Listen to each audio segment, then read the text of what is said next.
참 좋으신 하나님 아버지 감사합니다. 시온 찬양대에 마음을 다해 드리는 고백의 찬양을 기뻐 받아 주시니 감사를 드립니다. 오늘도 주님 앞에 섭니다. 이 말씀이 우리의 삶을 변화시키시고 우리에게 생명을 가져다 주는 귀한 말씀이 되게 하여 주시옵소서.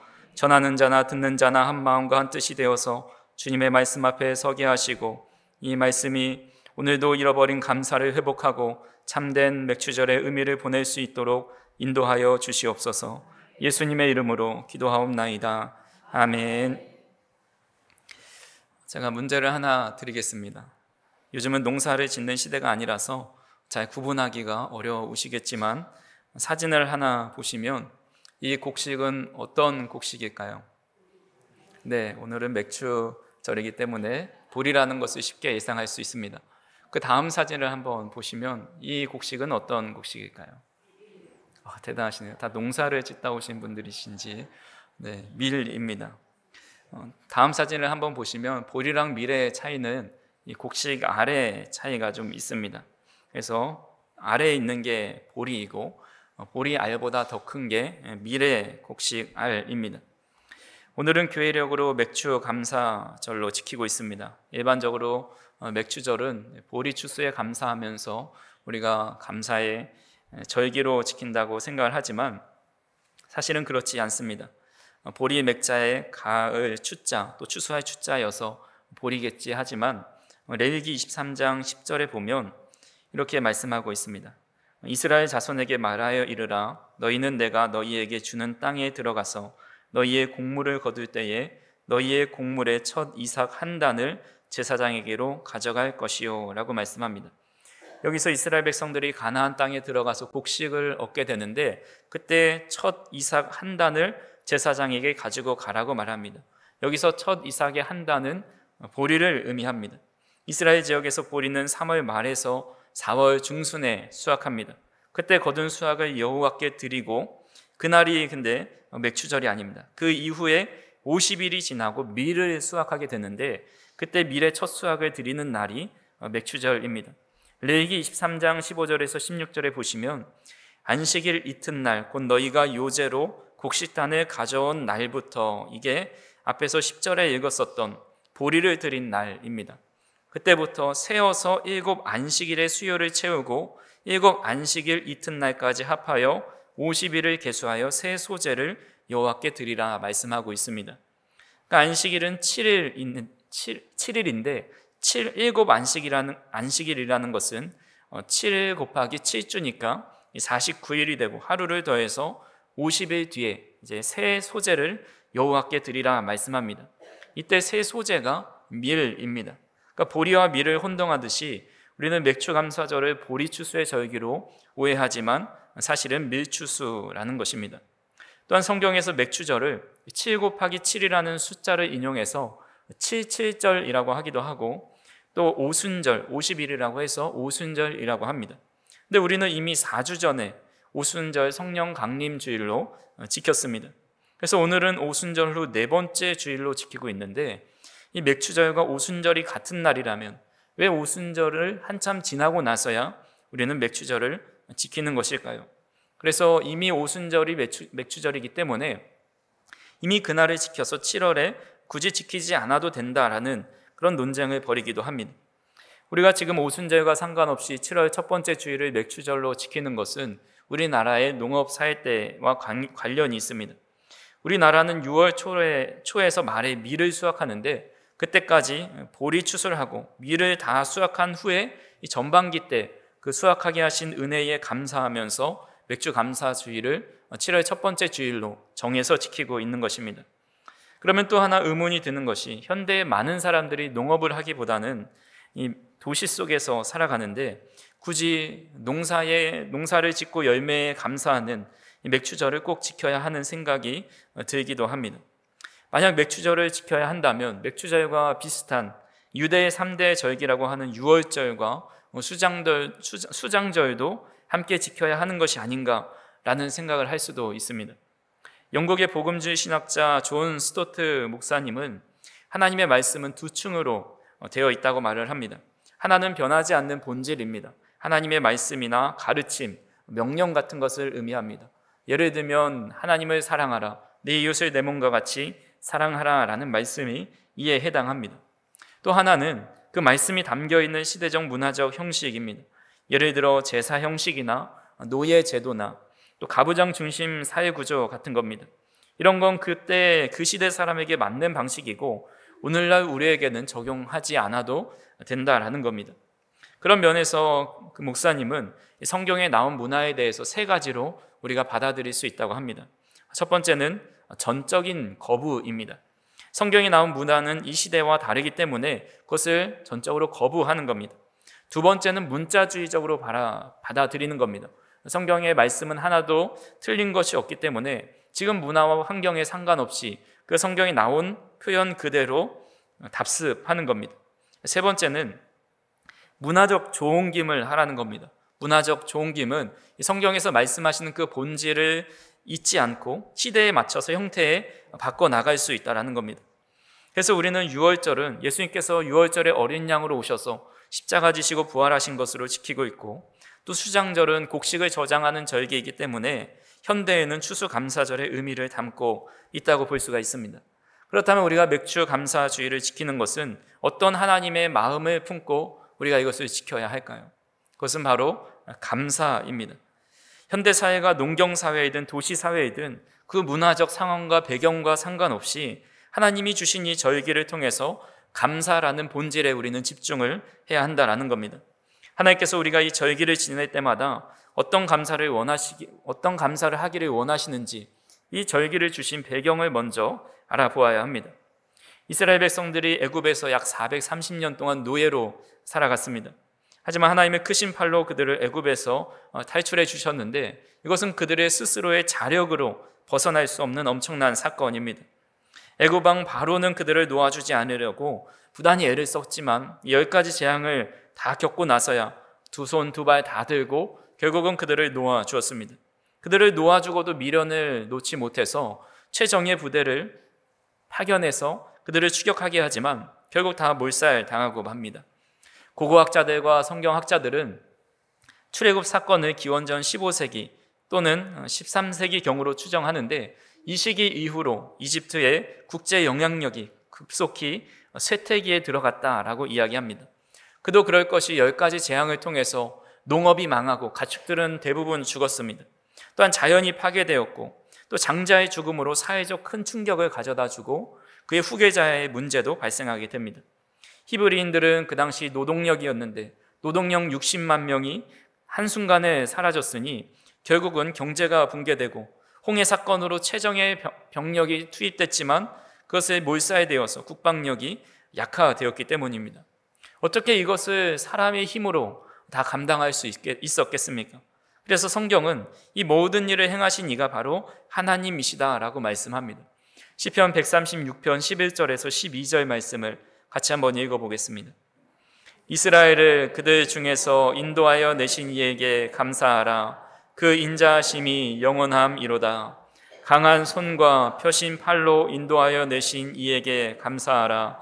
그 인자하심이 영원함이로다. 아멘. 이스라엘을 이집트에서 인도하여 내신 것이 다 하나님께서 행하신 일이다라는 겁니다. 그뿐만 아니라 40년의 광야 생활 그리고 약속하신 땅을 기업으로 주신 것 또한 하나님께서 하신 일입니다. 16절과 21절, 22절에 보시면 그의 백성을 인도하여 광야를 통과하게 하신 이에게 감사하라. 그 인자하심이 영원함이로다. 그들의 땅을 기업으로 주신 이에게 감사하라. 그 인자하심이 영원함이로다. 곧 그 종 이스라엘에게 기업으로 주신 이에게 감사하라. 그 인자하심이 영원함이로다. 아멘. 그들을 광야에서 40년 동안 지켜주시고 그 길을 통과해서 기업으로 가나안 땅에 들어가게 하신 것이 바로 하나님께서 행하신 일입니다. 근데 거기서 끝나지 않습니다. 광야길을 통과하고 가나안 땅에 발을 들였을 때 그들은 유월절을 그곳에서 40년 만에 지키게 됩니다. 그러자 만나가 그치고 가나안 땅의 소출을 먹게 됩니다. 이스라엘 백성들은 광야에서 농사를 짓지 못할 때는 하나님께서 하늘에서 만나를 내려주시고 메추라기를 내려주셔서 그저 그들은 그것을 주워다가 먹기만 했으면 됐습니다. 하지만 가나안 땅에 들어가고서는 그들은 땀을 흘리면서 농사를 지어야 했는데 문제는 그들은 농사를 지을 줄 아는 민족이 아니라는 것입니다. 이미 1세대들은 다 광야에서 죽고 2세대들이 가나안 땅에 들어가게 되는데 그들은 그저 광야에서 음식을 주워 먹기만 했으니 무슨 농사를 지어 봤겠습니까? 제 주변에 꽤 큰 땅을 가지고 계셔서 은퇴하고 나서 그곳에서 소소하게 야채도 심고 과일도 심으시면서 재미를 보시는 분이 계십니다. 전에 처음 이렇게 시작을 하고 나서 열매를 맺었다고 저에게 가져다 주셨습니다. 야채와 몇 가지 과일을 가져다 주셨는데 너무 귀한 것을 가져다 주셔서 감사하다고 하면서 먹긴 했지만 사실은 마트에서 객관적으로 봤을 때 어떤 정성과 노력을 다 빼고 객관적으로 봤을 때 마트에서 파는 것보다 맛은 사실은 떨어졌습니다. 그도 그럴 것이 평생 농사를 지어보지 않은 분이 어떻게 농사를 처음 지어서 처음부터 그렇게 좋은 열매를 맺을 수 있냐라는 겁니다. 그렇게 이스라엘 백성들은 한 번도 농사를 지어보지 않은 사람들이 약속의 땅에서 씨앗을 뿌렸더니 수많은 열매를 맺게 하신 것, 그거 누가 하신 것이냐라는 것입니다. 그래서 하나님은 그곳에서 이렇게 곡식을 맺을 때마다 열매를 거둘 때마다 이런 것들을 기억하라는 것입니다. 출애굽의 그 여정을 기억해 보아라. 아무런 지식도 아무런 능력도 없었던 너희가 이렇게 비옥한 땅에 살게 되었고 그 땅에서 열매를 맺게 하신 것이 누구의 덕분이냐, 누구의 은혜냐라는 것입니다. 그렇게 하나님께서 그 은혜를 기억하면서 첫 수확에 감사하며 맥추절을 지키라 명령하신 것입니다. 우리는 이러한 맥추절의 의미를 깊이 새기면서 과연 현대에 우리가 이 맥추감사절을 보낼 때에 우리는 어떤 감사를 하나님 앞에 드려야 할지 몇 가지를 알아보려고 합니다. 첫 번째로 구속의 은혜를 주신 것에 대한 감사를 해야 합니다. 앞에서 말씀드린 것처럼 이스라엘 백성들은 자력으로 애굽을 탈출한 것이 아닙니다. 그들은 출애굽이 단순히 육체적 해방이 아니라 하나님의 철저한 구속 사역, 구원을 이루신 사건입니다. 마찬가지로 우리는 애굽이라는 죄의 종으로 살아갈 수밖에 없었지만 그곳에서 우리를 하나님께서 건져내 주셨다라는 겁니다. 죄의 사슬에 얽매여서 절망 속에 영원한 죽음 속에 빠질 수밖에 없었던 우리를 하나님의 은혜로 우리 스스로 벗어날 수 없었던 우리를 하나님께서 건져내 주신 것을 깨닫는다면 우리는 어떤 감사의 조건을 찾지 못해도 감사할 수 있다는 겁니다. 우리는 감사를 맞이하면서 감사의 조건을 늘 찾으려고 합니다. 올 한 해 건강 주신 것 감사, 물질 주신 것 감사, 기도에 응답하신 것 감사, 자녀들이 건강하게 잘 자라나게 하신 것들에 대해서 감사합니다. 그래서 작은 것에 어떻게 하면 더 감사할 수 있을지, 어려운 환경 중에도 어떻게든 감사하는 연습을 하고 감사하는 습관을 가지려고 합니다. 일상 속에서 베풀어 주신 은혜를 세워보고 작은 것에 감사하는 것은 매우 중요합니다. 하지만 정말 감사할 조건이 단 하나도 찾아보지 못할 때가 있습니다. 어떻게 이렇게 첩천상중과 같이 고난이 계속해서 밀려 찾아올까? 그저 감사할 것이라고는 숨 쉬는 거 하나밖에 없는데 때로는 숨 쉬는 것조차 감사하지 못하고 그저 이 숨도 멎었으면 좋겠다라는 생각이 들 때가 있다라는 것입니다. 미국의 타이론 플라워즈라는 분이 있습니다. 이분은 10살 때 아버지가 살해되는 것을 경험하였고 부모 없이 청소년 시기를 보냈습니다. 그는 치료 시설에 전전긍긍하였고 또 특수학교 등을 거치면서 불우한 시절을 보냈는데 그에게 그런 어려움 중에도 한 가지 희망이 있었고 재능이 있었습니다. 그것은 바로 농구였습니다. 농구를 꽤나 잘할 것처럼 이렇게 체격이 좋으신 분인데 이분이 농구의 두각을 나타내서 고등학교 때 농구팀에서 좋은 활약을 합니다. 그런데 이제 대학 농구팀에 이제 콜링이 되어서 졸업만 하면 대학 농구팀에 들어갈 수 있게 되었는데 졸업하기 불과 2주 전에 같은 팀 동료와 싸우다가 그 동료가 쏜 총 3발에 맞고 휠체어 신세가 되었습니다. 신체를 거의 사용할 수 없는 상황에 이른 겁니다. 불우하고 가난하고 인정받지 못했던 청소년 시기를 보내면서 그나마 농구 하나 희망 잡고 살아갔는데 그 희망마저 무너져 버린 겁니다. 그는 원망과 또 그를 향한 복수를 하고자 다짐하며 살아갔지만 결국 하나님을 만나게 되었고 변화되기 시작합니다. 그의 마음속에 분노가 사라지고 용서의 마음으로 변화됩니다. 그러면서 하나님께 기도하며 물어보는 겁니다. 하나님, 왜 저 같은 사람을 구원하셨습니까? 왜 저 같은 사람에게 이런 어려운 일을 주십니까? 이토록 어려운 일을 겪게 하시는 목적이 무엇입니까? 이 상황에서 저는 어떻게 감사해야 할 수 있겠습니까? 이런 질문과 기도 속에 그는 답을 찾습니다. 먼저는 자신이 이렇게 불행하고 어려운 청소년 시기를 보냈고 세상에서 사회에서 쓸모없는 사람, 실패한 사람이라고 이렇게 자신을 쳐다보지도 않았던 사람을 하나님께서 구원하신 은혜에 크게 감사하였습니다. 그리고 자신처럼 불우한 환경에 자라나는 사람들, 부모가 없는 사람들, 또한 큰 절망에서 희망을 잃은 사람들에게 내가 만난 하나님을 전할 수 있게 되는 그 스토리를 만들어주신 하나님께 감사하면서 그는 고위험군 청소년들을 돕는 사역을 감당하고 있습니다. 하박국 선지자는 바벨론이 유다에 침공해서 이제 예루살렘이 무너지고 사람들은 포로로 끌려가게 된다는 하나님의 심판 계획을 듣게 됩니다. 이 계획은 마치 사형 선고를 받아놓고 그날이 오기만을 두려워하는 사람의 모습과 같으면서 그가 얼마나 그때 큰 두려움 속에 빠져 있는지 하박국서 3장 16절에 이렇게 말씀합니다. 내가 들었으므로 내 창자가 흔들렸고 그 목소리로 말미암아 내 입술이 떨렸도다. 무리가 우리를 치러 오는 환난 날을 내가 기다림으로 썩이는 것이 내 뼈에 들어왔으며 내 몸은 내 처소에서 떨리는도다. 하나님의 심판 계획을 들은 하박국 선지자는 창자가 뒤틀리는 것 같고 입술이 떨리고 뼈가 썩는 것 같은 두려움과 고통 속에 있었습니다. 그래서 이 심판을 도저히 벗어날 희망이 없었지만 이내 그는 17절과 18절에 이렇게 고백합니다. 같이 한번 읽어보겠습니다.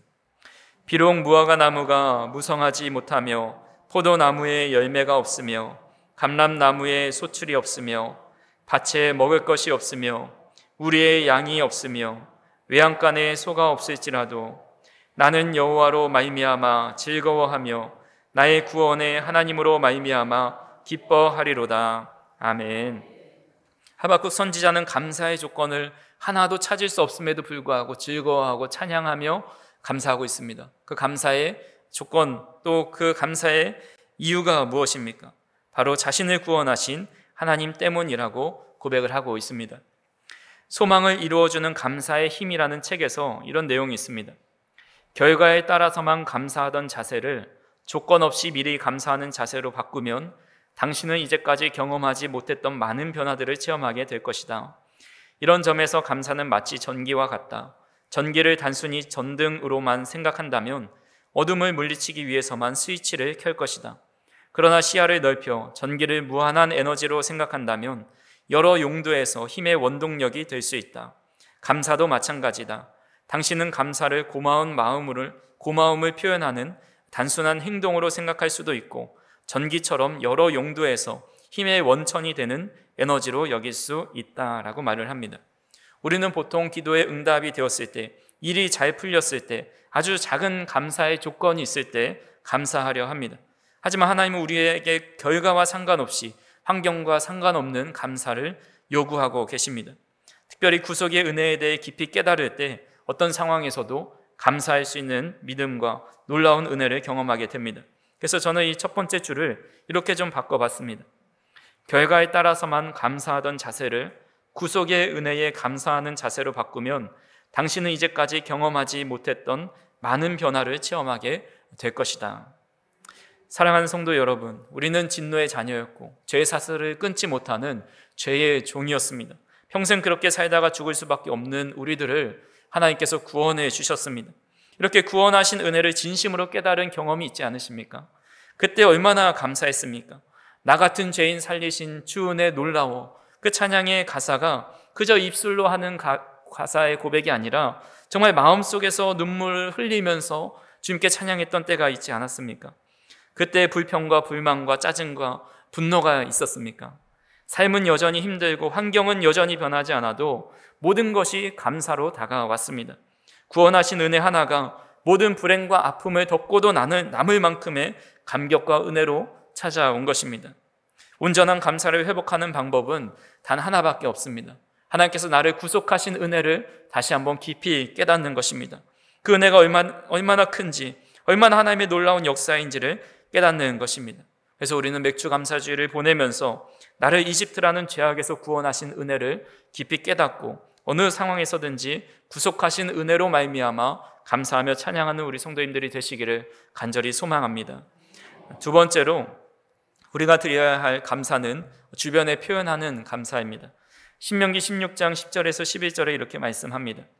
내 하나님 여호와 앞에 77절을 지키되 내 하나님 여호와께서 내게 복을 주신 대로 내 힘을 헤아려 자원하는 예물을 드리고 너와 네 자녀와 노비와 내 성중에 있는 레위인과 및 너희 중에 있는 객과 고아와 과부가 함께 내 하나님 여호와께서 자기의 이름을 두시려고 택하신 곳에서 내 하나님 여호와 앞에서 즐거워할지니라. 아멘.